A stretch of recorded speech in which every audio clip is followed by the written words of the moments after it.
Hello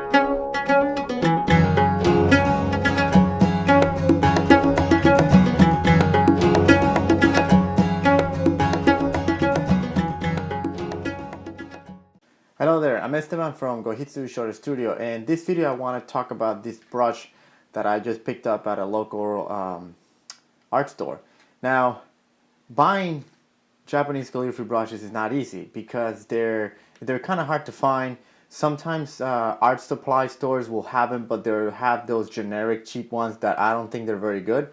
Other times you got to buy them online. I know if you search on Amazon, there's a lot of options there, but you just don't know which ones are good, which ones are not that good. And I'm trying to do a little research myself to try to let you guys know what brushes are good and what brushes are, you should stay away from. And now, before I start talking about this one, the brushes that you should definitely stay away from are the brushes that come in those Chinese calligraphy kits. And you see the kits are about this big, and they're like, sometimes they're like in a fan shape, and you open it, and inside has like a little stone. It has the trick kit, the whole kit, the little stone, the ink, and then the brushes. Those brushes usually are crap. I bought a couple of those when I started it, and I threw them all out. But my experience, stay away from those kits.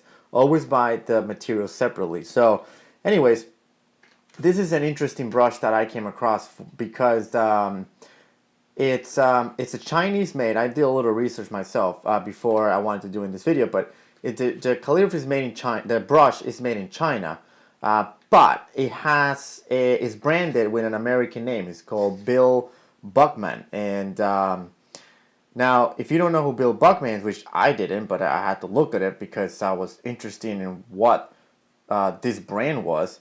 Apparently he's a very famous painter. And he does a lot of uses a lot of sumi brushes for a lot of his paintings, a lot of techniques. He doesn't do Japanese or Chinese calligraphy or sumi or traditional sumi per se, at least not the painting that I saw online. But he does use his sumi brushes for some of his paintings. And he seems to have a big website. I think it was called... I can't remember the top of my head, but I'll put it on the annotations so you know what the website is. But anyways, so I was interested that they branded it with an American brand. It's called Bill Buckman Sen Pen.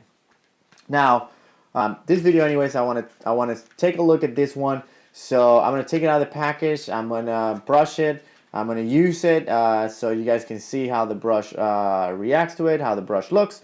And then if you are interested in picking one of those up, I'll tell you exactly where to get them, and we'll go from there. So let's take a look at it now.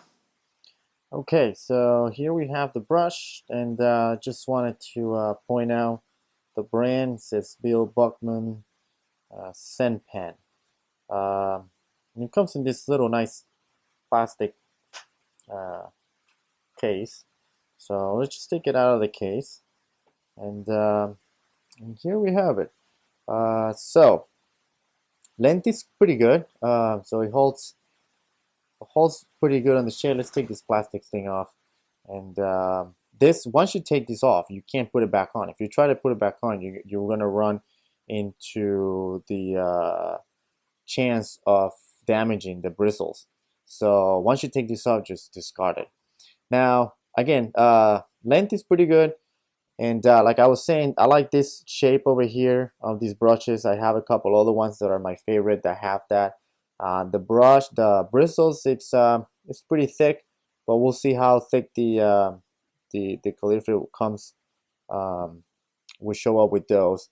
And now one thing that I noticed right away is that the brush feels very, very light. And like when you hold it in your hand, it feels really, really light, that there's no weight to it. And I believe that the handle is a combo of plastic and wood. Maybe that's probably why the brush feels pretty light. But anyway, besides that, the bristles are pretty hard because it's covered with that starch that they put on so that it preserves the shape of it. But we got to take that off anyways to be able to use it. So what I'm gonna do now, before I can start using it and show it and demonstrate it, to see how the brush works, I have to prepare it. I have to wrap the string around the brush to make sure that it holds the bristles. So if you don't know what I'm talking about and you want to know how to do that, I have a video that I did already that shows how to prepare a new brush. So I'm going to put the annotation up here so you can click on that and go and watch that video first so you know what I'm doing to it, and when I come back I'll have the brush already set up, prepared, and ready to go. So let's do that now. Okay, so here I have the brush inked, and I put the string around the tip of it to protect the bristles from coming out and from creating tension and all the things that I talk about on the other video. And then I inked the brush with the Sumi. Now, before we start, I noticed something about this brush when I was inking it, that the brush doesn't seem to go back to its shape. So when you press it down and you lift it from the stone, it doesn't seem to be going back to the tip shape, and that's something that it's not very desirable when learning how to do calligraphy for the first time. But anyway, so let's go on this, and now we'll do the this kind of here.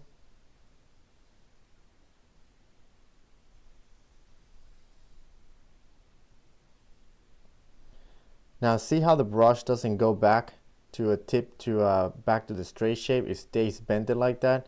That is something characteristic of very dry hairs, and usually goat hair will act like that.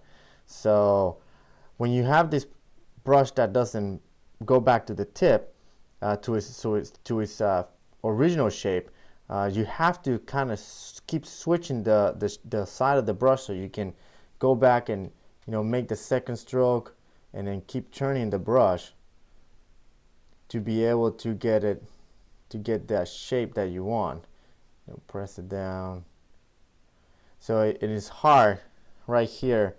It's hard to have that little kind of tip finish, okay, because the brush doesn't seem to go back to its original shape. And again, I don't know if I really like that very much. The brush seems very dry, and again, if we go like this and we come down here and I try to go back up, see this right here, it looks very dry. It doesn't have that nice long tip, and then the brush starting to lose its shape, as you can see right here.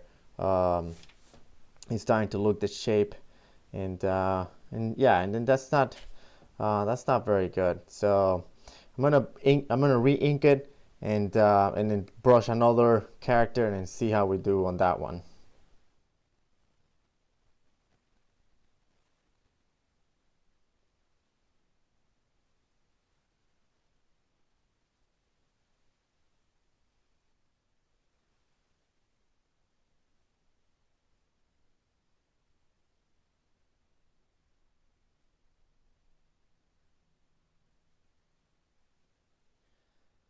So after I stopped brushing in front of the camera, I took a minute and I brushed a couple of characters really quick on my own without having to be behind the camera, so it's a little easier to handle, just so I could have a better feel for the brush, because I think that trying to do it behind the camera is a little awkward. But now that I could just stand in front of the paper and hold the brush properly,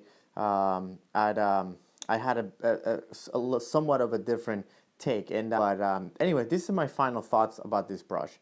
Overall, I think I like it. However, I don't think I'll be using it too much because I think it has a very distinctive use. And that would be to do more of expressive, cursive, more Zen-like calligraphy. Maybe that's what it's called, the Zen pen, so that it has that feel to it. But what I mean by that is I don't think this brush would be good to do kaisho, which is the block script, the block version of the writing. I think that by not holding the tip very well, it has trouble keeping those lines intact and then doing those nice finishes with the tip at the end. But if you look at the pictures for the ones that I did in cursive, doing more of a Zen looking type of calligraphy, it actually looks pretty nice and actually does a very good, flows very well, does a very good job on the paper, and it flows very well on the paper. I still don't like how light it feels. I would like to have a brush that's a little bit heavier, and I think that probably has to do with the plastic wood combo. Maybe it's probably hollow inside.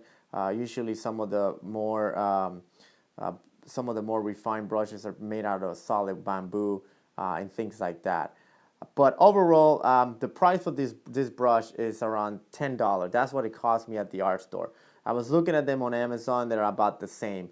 And the Bill Buckman line of brushes has a huge catalog. I mean, they have all kinds of sizes. They have really big ones, they have smaller ones, they have this one in all the different sizes. It's just not this one. I just picked up this one because that's the one that was at the store that I went, and you know, that's the one that I just decided to just get, because I feel like if I can get a good feel about this brush, then I'll probably have a good feel on how they all work anyways. Will I buy another big Bill Buckman brush? Probably no. I think having one of these is enough. I certainly don't think this is a beginner brush, and I don't know if that's what he intended it to be, or the people who make this brush intended it to be. It's not, definitely not a beginner's brush.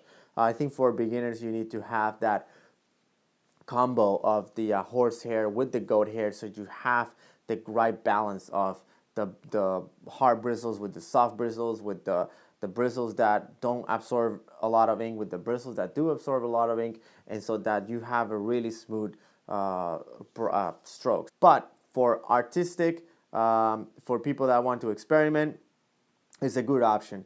And the good side about it is that it's available. You go on Amazon, and if you go on Amazon right now and you search Sumi brushes or Japanese calligraphy brushes or even Chinese calligraphy brushes, this is going to pop up. The Bill Buckman is going to pop up right away, and that's what I wanted to get, and that's what I wanted to talk about it, because I know that some of you may have seen it or may even actually get one or thinking about having one. So I will recommend it if you already know how to handle a brush. If you have no idea how to handle a brush and you have no idea on how to do Japanese calligraphy, or you're trying to learn and you're trying to do basic strokes and things like that, I would strongly recommend to get into the beginner brushes of the horsehair with the goat hair combo. So anyway, I hope this was helpful. I didn't mean to spend too much time on it. I wanted to be kind of quick, but I just had a lot of thoughts of it. I'm going to still kind of use it, and if I think of all the things as I keep using it, I'm not just going to hang it and leave it there. I'm actually going to use it more and have a more in-depth feel about it. I will post my thoughts on it on on Facebook or Twitter, Tumblr, whatever you are.